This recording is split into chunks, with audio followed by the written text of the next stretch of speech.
And what I'd like you to do is, if you can, close your eyes.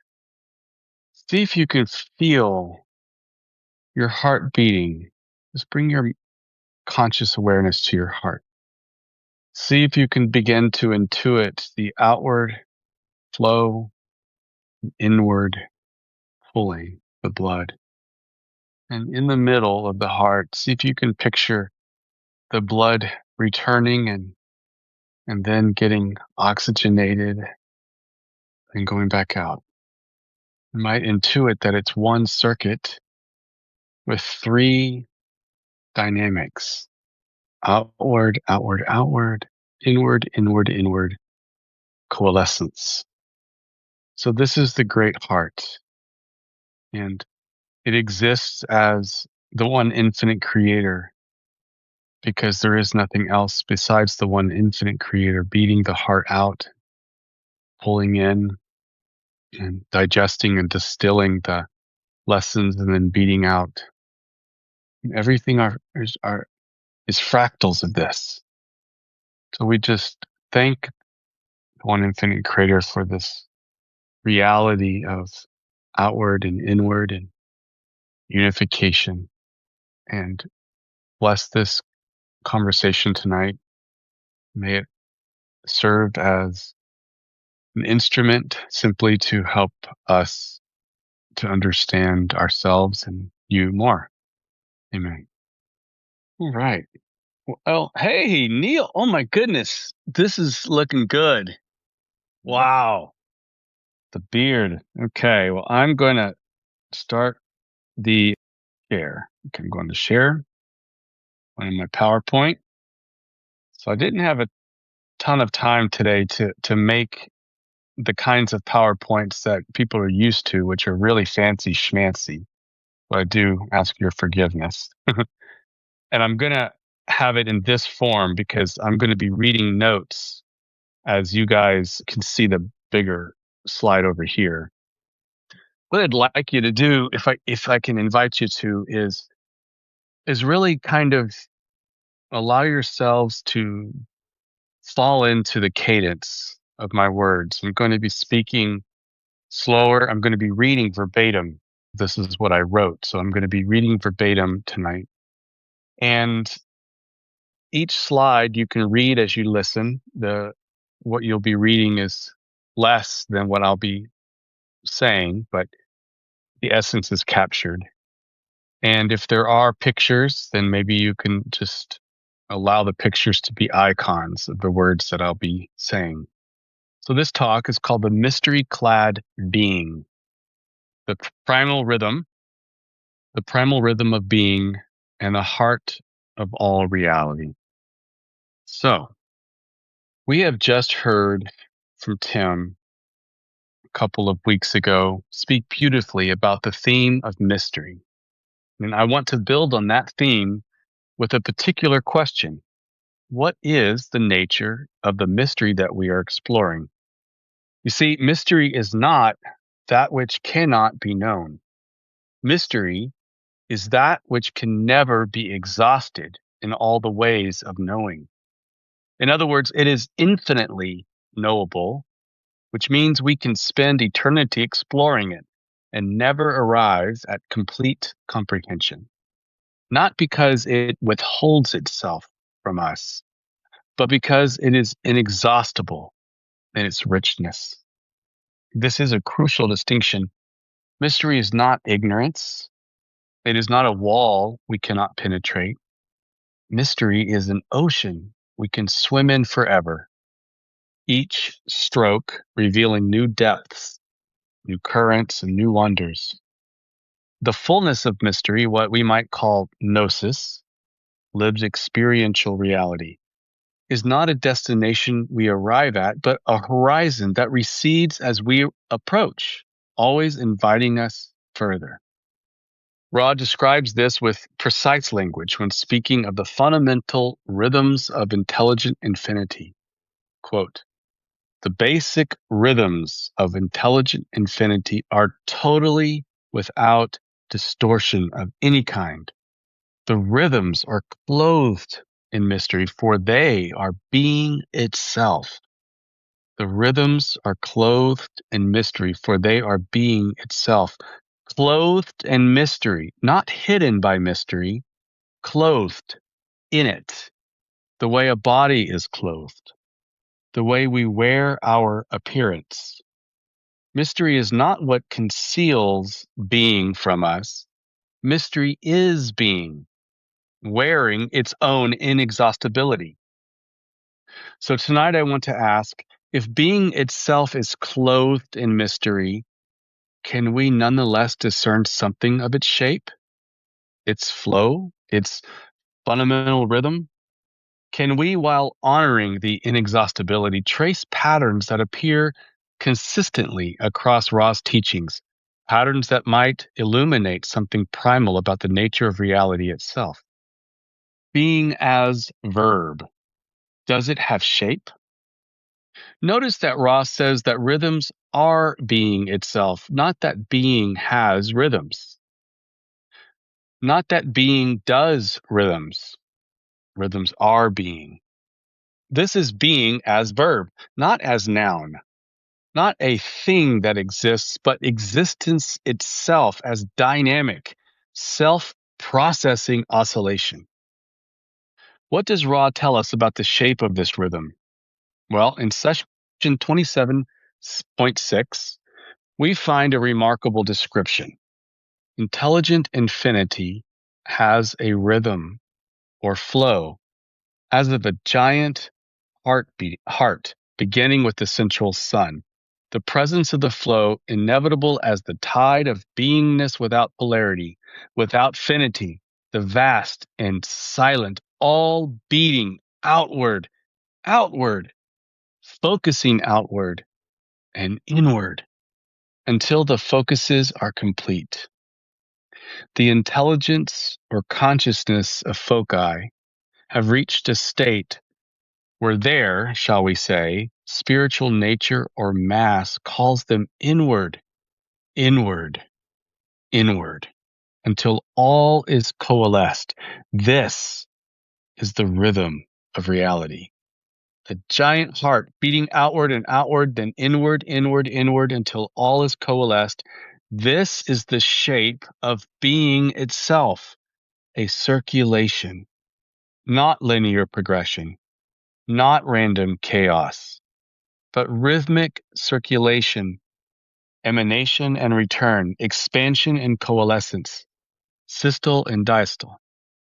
The primal desire, joy, seeking to know itself. But why? Why does being beat outward and then inward, and what drives the circulation? Well, Ra gives us the answer in the most fundamental teaching of all, and this is it. The Creator will know itself. This is the first distortion, the primal movement from undifferentiated unity towards manifestation. Not wants to know as if lacking something, but will, an active, ongoing, generative drive. And here's the crucial insight. This desire is not experienced as lack. It is experienced as joy. The desire is experienced as joy. The Creator's desire to know itself is not a hunger born of deficiency, but a fullness, seeking to express and discover itself through infinite perspectives. Joy is the fundamental affective quality of being itself, the emotion. And this joy can be fulfilled through experience. The Creator cannot know itself through static contemplation. Self-knowing requires circulation, going forth into differentiated expression and returning enriched by what the journey has gathered. This means experience is circulation. The going forth and the returning are not separate from experience. They are experience itself in its most fundamental form. The heart as locus of circulation. If experience is circulation, and circulation has a pattern, outward inward coalescence, then we can ask, is there a center to this circulation? Is there a locus where the three movements meet? Well, Ross speaks directly to this in the session 82.7. Quote, there is a center to infinity. From this center, all spreads. Therefore, there are centers to the creation, to the galaxy, to the star systems, to planetary systems, and to consciousness. In each case, you may see growth from the center outward. Unquote. A center from which all spreads, this is the ontological definition of a heart. Not merely an organ that pumps blood, not merely a chakra that processes emotion or understands love and understanding, but the locus of circulation itself.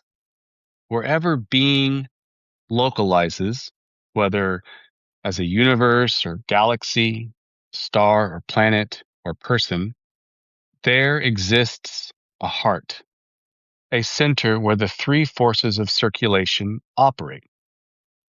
So let's go over quickly these three forces. First, we have the outward flow, the emanation. From the heart, energy emanates. The original thought, the creator's desire to know itself, pulses forth from this center into manifestation, seeking, exploring, and differentiating. And Ross speaks of the vast and silent, all beating outward, outward, outward. Then we have the inward flow, the return. To the heart, experience returns. The spiritual nature or mass of the foci, focuses, calls them inward, inward, inward. This is what Ra elsewhere calls spiritual gravity, the attractive force, drawing consciousness back towards the center, back towards source. Coalescence, which is integration. Within the heart, what went forth and what returns are then integrated. Ra uses several terms for this: coalesced, distilled, as in distilling from them the love light within them, and in other passages, the image of atoms finding precise distances from each other to produce a lattice structure which we call crystalline. Coalescence is not mere combination. It is integration that transforms. What went forth as seed returns as harvest. What emanated as question returns as lived answer.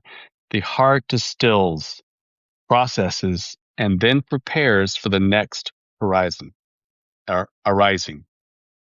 Modes of joy: yearning, longing, and rejoicing. Let us examine the heart of evolution, Ross says in 52.11. Let us remember that we are all one. This is the great learning teaching. In this unity lies love. This is the great learn teaching. In this unity lies light. This is the fundamental teaching of all planes of existence and materialization. Unity, love, light, and joy. This is the heart of evolution. So now we can go deeper. Three movements: outward, inward, coalescence. Well, they're kinetic. And remember, we're talking about the rhythms of being itself. There's some kind of way to understand being itself as kinetic, and that kinetic reality is without distortion. They are movements, but what generates them? What is the effective quality that drives the circulation? Well, I want to suggest that the three movements are responses to three prior conditions. So the movements, again, are outward, inward, and coalescence. But what might be the three prior conditions, three ontological yearnings that are themselves modes of joy? These yearnings do not cause the movements mechanically. They are the movements in their affective dimension.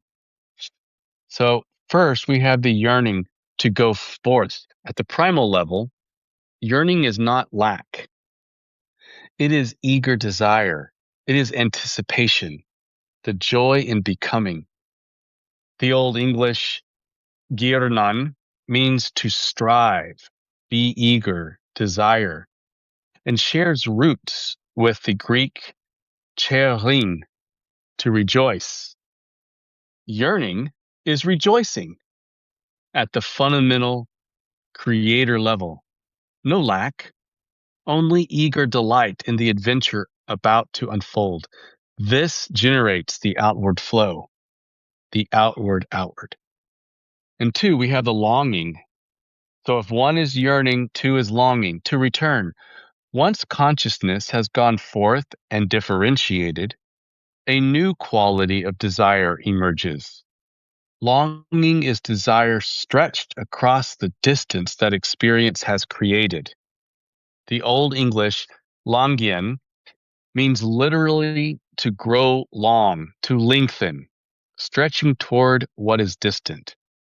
Perhaps this is the memory of home pulling homeward, joy stretched towards reunion. This generates the inward flow.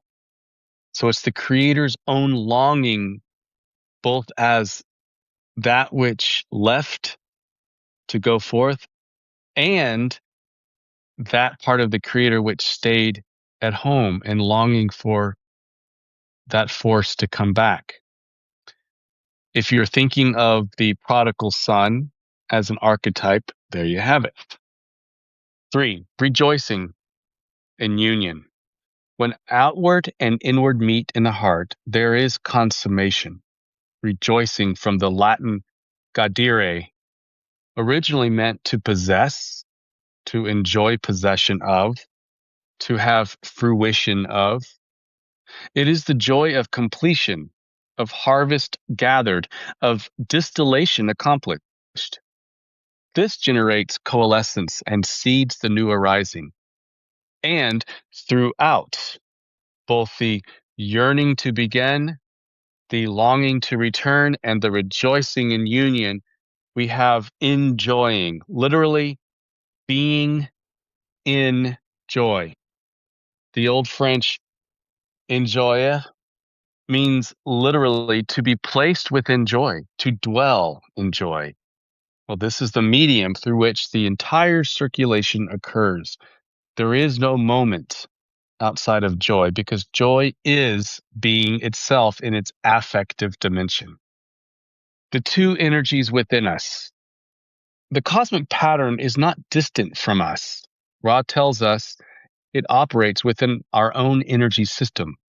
In session 49.5 and 6, Ra describes two modes of energy operating within the mind-body-spirit complex. The most important quote, the most important concept to grasp about the energy field is that the lower or negative pole will draw the universal energy into itself from the cosmos. Therefrom, it will move upward to meet and reacted to by the positive spiraling energy moving downward from within. Meanwhile, the creator lies within. In the North Pole, the crown is already upon the head, and the entity is potentially a god. Unquote. We have two flows, one rising from below, drawing universal energy from the cosmos, one descending downward from within, where the creator already dwells. The place where they meet, this is what Ra calls Kundalini, the meeting place of cosmic and inner vibratory understanding. This meeting point is our heart. It is the deepest sense, the cosmic rhythm that beats through all creation, beating through you. The yearning that sends energy outward, the longing that draws it back, the rejoicing where they meet. These are not metaphors, they are the actual dynamics of our being. And this pattern appears everywhere. The pattern of three forces, the outward flow, the inward flow, the coalescence, appears throughout nature and science, not because science proves metaphysics, but because the same pattern that constitutes being manifests at every scale. And remember, if something is metaphysically true, it should be seen in every domain. So for physics, for example, we have white holes, which theoretically considered cosmic emanation. Some have said that our Big Bang is a white hole on the other side of a black hole, huh? And black holes, the cosmic return. The Big Bang as universal outward flow, gravitational collapse as universal inward flow, and the strange attractor in chaos theory, which we will watch in a moment, reveals how apparent chaos organizes around a hidden center. In chemistry, we have dissipative structures maintain organizations through constant circulation of energy, taking in, transforming, releasing. Living systems are precisely these structures. And in biology, the heartbeat itself, the contraction and emanation, the relaxation and reception, where we have breath, inhalation, drawing the world in, exhalation, releasing transformed air. The cell taking nutrients in and processing and releasing waste. The pattern repeats itself. In psychology, we have attachment theory describing the child moving out into the world from a secure base, returning to the caregiver, a safe haven, and being transformed by the cycle. We spend our lives circulating between independence and intimacy. And in fact, in neuroscience, the brain itself can be understood as a torus on its side, two hemispheres longing for each other across the corpus callosum, which functions as both the veil and the bridge. The left hemisphere specializes in focused analysis, the right in holistic context. Neither is complete without the other, and the longing between them is the mechanism of integrated consciousness. That tension, grappling with attention, raises consciousness. So, the strange attractor reveals longing made visible. The point spirals towards center, releases, crosses over, spirals again, never repeating and never random. The attractor itself is invisible. We see only the response to it. Okay. Consolation. We are never alone. Before we turn to practice, I want to offer something pastoral. If the cosmic rhythm is yearning, longing, and rejoicing, and if this same rhythm operates in you, then your own yearning and longing are not separate from God's. I want to pause here and ask if you can think of an ache that you might have, or a restlessness for something more, or a homesickness for a home you cannot quite remember. That's not just for you. That's not just your ache. This is God's own longing operating within you and through you. But because of the veil, we feel like it is our own. But it is simply God's primal rhythm of being circulating in, through, and as your experience.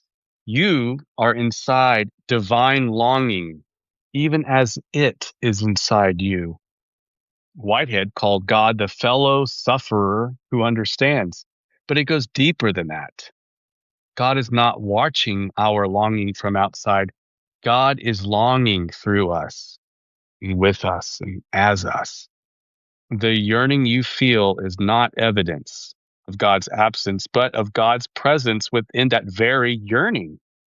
Well, this means that you and I are never alone. The sense of alienation, which is the veil's deepest effect, produces not separation itself, but the felt conviction that separation is absolute. Softening that conviction is the heart of spiritual practice, not replacing it with certainty of connection.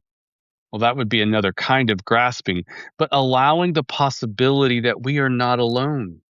that we have never been alone and that aloneness was always appearance rather than reality. And the restlessness, the ache that never quite goes away, this is not meant to be eliminated. It is meant to be tended. A wound that is healing, or perhaps like butterfly wings that are still wet, like an infant in your arms.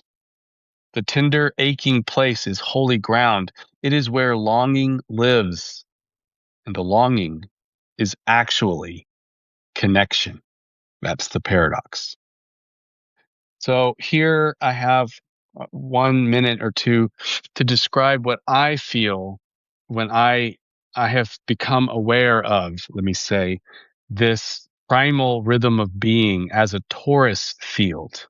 A torus field. This is what reality looks like, is a giant torrid field going out, inward, coalescing.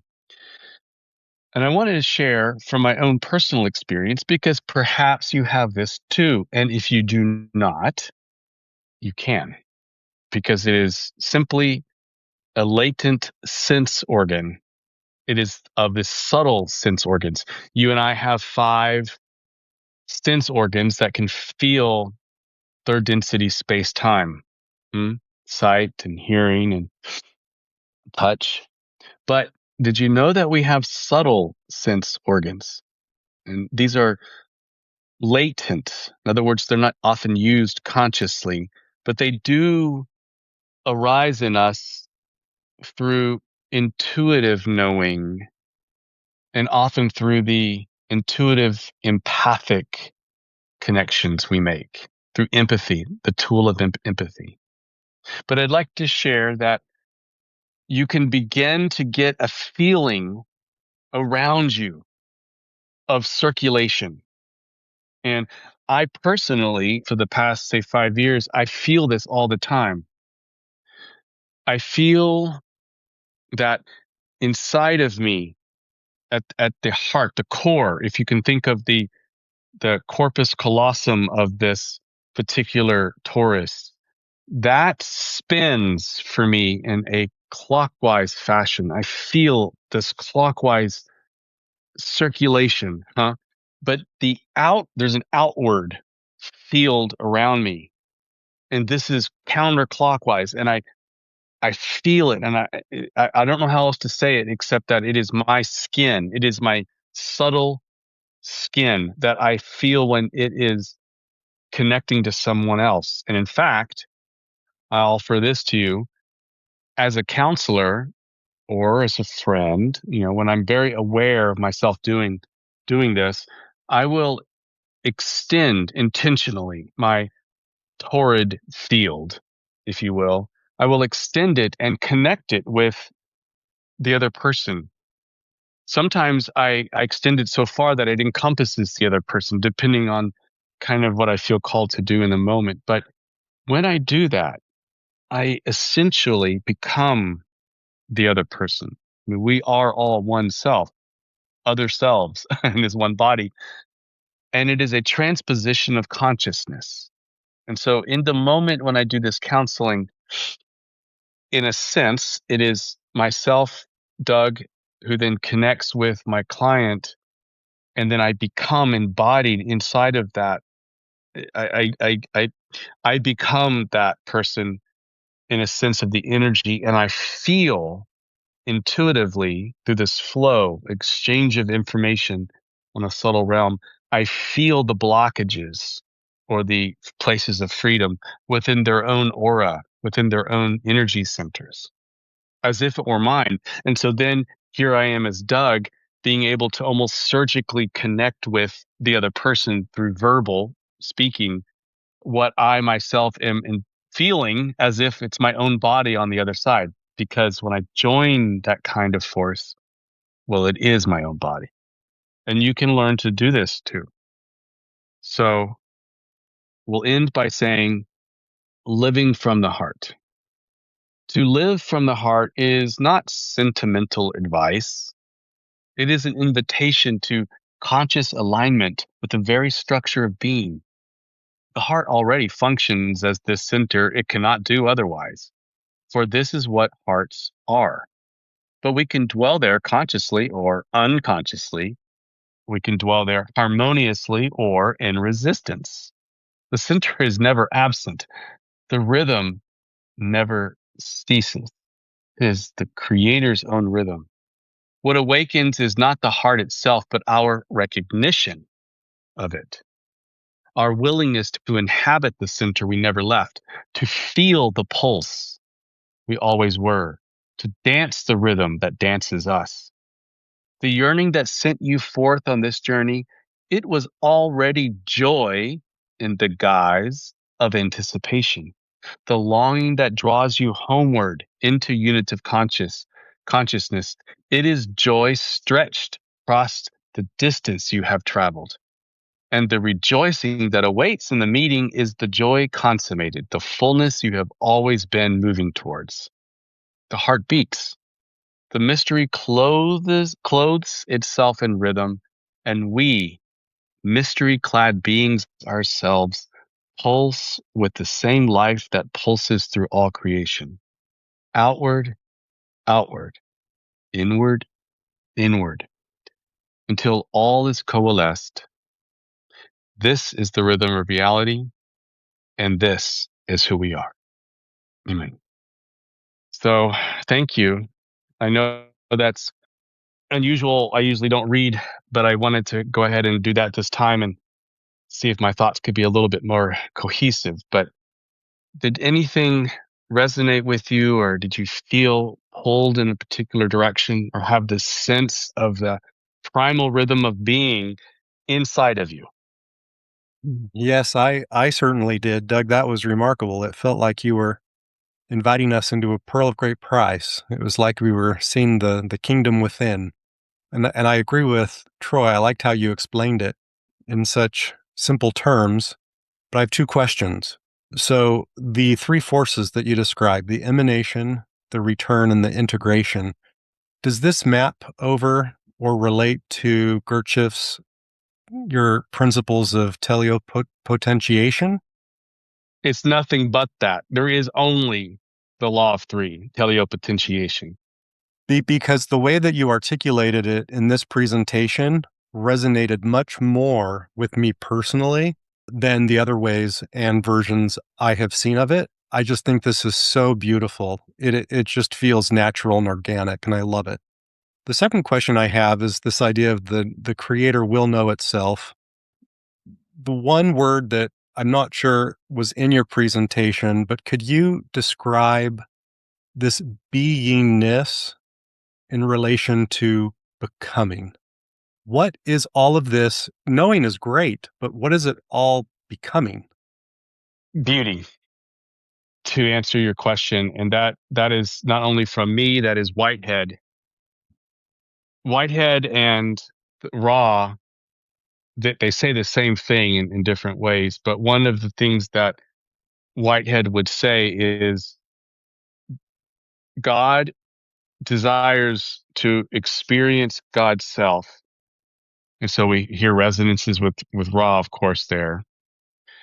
And the way that God experiences God's self is this constant pulsing to live, which or to live more or to know more, and to live better and to know better.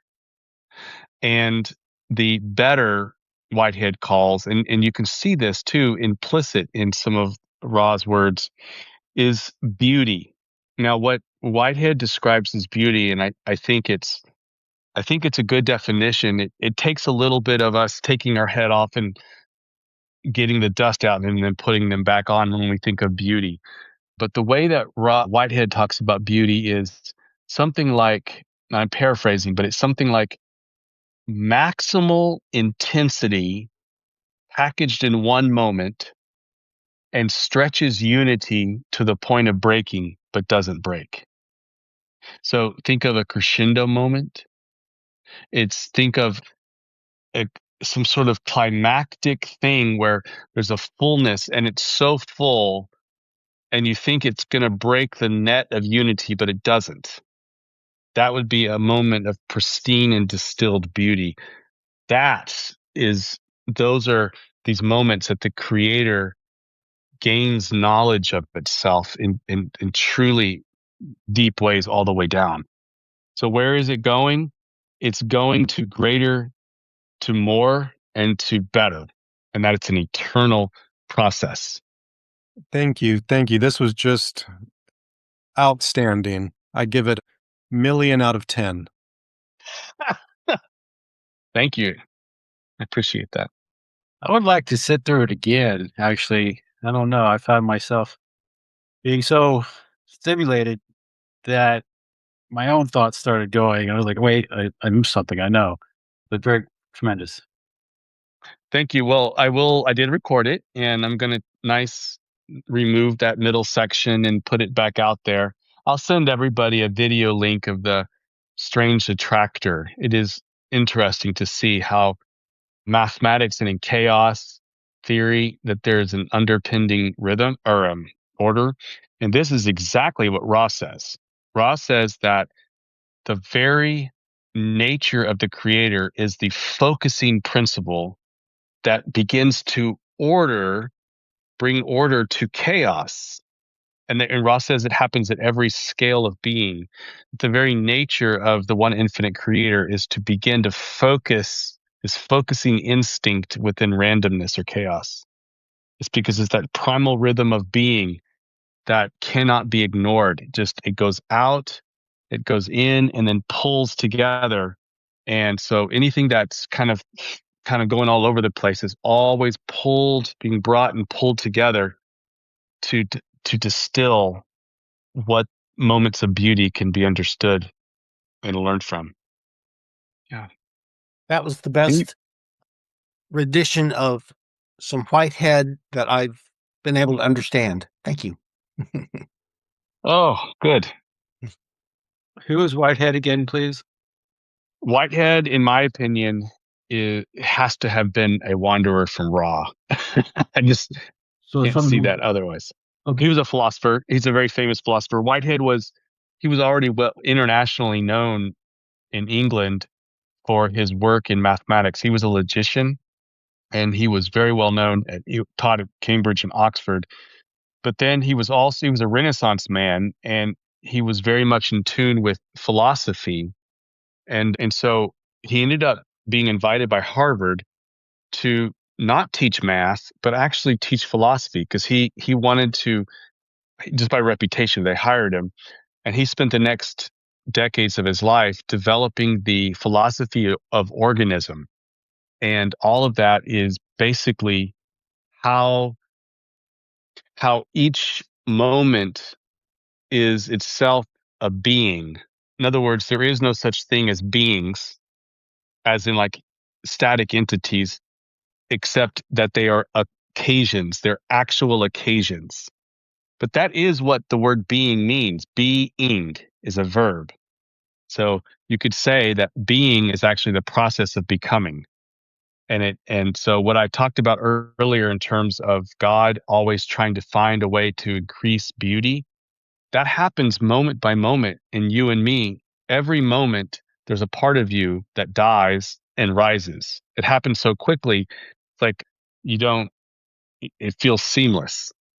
But every single moment there's a version of you that chooses to receive and be present, and then when it achieves that goal, it perishes and then dies and then resurrects into the next moment of being. So being itself is just a series of quantized becomings, but they happen so quick you don't notice it. And so Whitehead is the one that really articulates this process philosophy, and he's actually becoming the philosophy of the world right now. He's being taught and understood by Chinese, by Japanese, by the Asian culture loves him, and he's really, really revolutionizing his work's revolutionizing Christianity right now too, as it should, because I think it's just true. Yeah. Anybody else have a sense of that torrid field around you? Do you? Am I the only crazy one here? Yeah. No, Doug, I've done the Jesus prayer for many decades, and it's called the prayer of the heart. And what it does over long periods of use is it creates a consciousness of a flow within the heart that sort of feels like a circulation, and it can reach out to others, just like you were describing your toroid field reaching out. And when I give people presence and direction, it sort of is there in the flow of that. And it is not just the prayer, but the prayer begins to pray itself, which is sort of like some of what you were saying about the longing. What did you say? Longing and joy. You said the dance, the rhythm that dances us, is I think is what you said. And it's sort of like I'm dancing with the rhythms of God as I say the Jesus prayer. And there's this flowing energy within me, and it's very blessed. And you become aware, don't you, that there's already this flow that preceded you. You're hitching yourself into it consciously and then providing your own harmony with it, that together there's a symphony. Huh? It's your flow, it's God's flow, it's one flow, but it's a multiplicity or a unity of diversity, you and God flowing together. Absolutely. Yeah. Good. Anybody else? Gabriella, how does this resonate with you? You're a mystic. Yeah, well, I mean, the toroid healing, that's something I've been experiencing for a long time, and it definitely, I notice it in states of meditation and coinciding with the breath, and when I'm able to sort of be established in a deeper rhythm with the breath, and I feel breathed by the breath. The breath is sort of breathing me, and I'm sort of inside of the breath in that process, and varying states of being visceral. But yeah, I think with concentration and one pointed concentration in the breath, it's you tap into it, but it's always there. It's not something that's, you're creating. It's being able to sort of tune into that already, that steady state of reality that's always there underlying everything. And you're stating something that Troy also was stating, and that is it's already there, but when you become aware of it, you actively and intentionally participate in it, and then you can contribute much more effectively your own desire to experience the self. And so it's in a self-expression already inside of what is already there. And there's no resistance. And I think, correct me if I'm wrong, but would you say the feeling that you feel is joy, some version of joy when you're in that flow state? Definitely. I would say, yeah, definitely. The more it's a steady state of joy, and I think the more that you can augment it with concentration, I think it can get difficult because you can, in my experience, like then becoming aware of it and then it sort of, or thinking of it, right? And like separating, becoming dualistic in the perception again. But if you can surrender to it, because there is something sort of, as it augments, it can feel destabilizing because of that joy where there is no control, or control in the sense of like the ego, the separation, the sense of separation where the ego can maintain its control. So, but yes, joy, definitely joyful. Beautiful. Yeah. I'm In getting the little chills as you're in talking. the little comment section, I was just reminded as you spoke, Doug, of C.S. Lewis's book "Surprised by Joy," Mm. and the way he defines joy is it's the longing that fulfills itself. So, like you usually you think of a longing as because of a lack. I'm looking for something I don't Hmm. have, but then as soon as it's like surrender to the longing, you feel the satisfaction of joy. And it just, what you were saying reminds me of that. Well, thank you, everybody. It's in joy that I prepared this and was able to give it to you, and I appreciate your energy. Who would like to close this out? Okay. I have a prayer I will read for us called the Unity Prayer.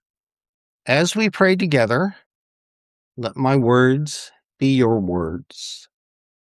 Resting in the presence, I breathe and settle more deeply into my heart space. From this place, I feel gratitude for each of the relationships that have helped form who I am. From the ancestors through all the relationships of this lifetime, I say thank you. Thank you for being part of my life. I release judgment if I believe I have made mistakes in relationships.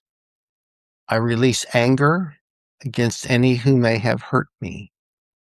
I release fear about entering new relationships. I discern whom to let into my life so that we both may grow in positive and powerful ways. I know that I am worthy of deep and loving relationships. I claim my ability to relate to others in an authentic way. I open my heart and find joy in communing and sharing relationship with others. My gratitude overflows. Amen.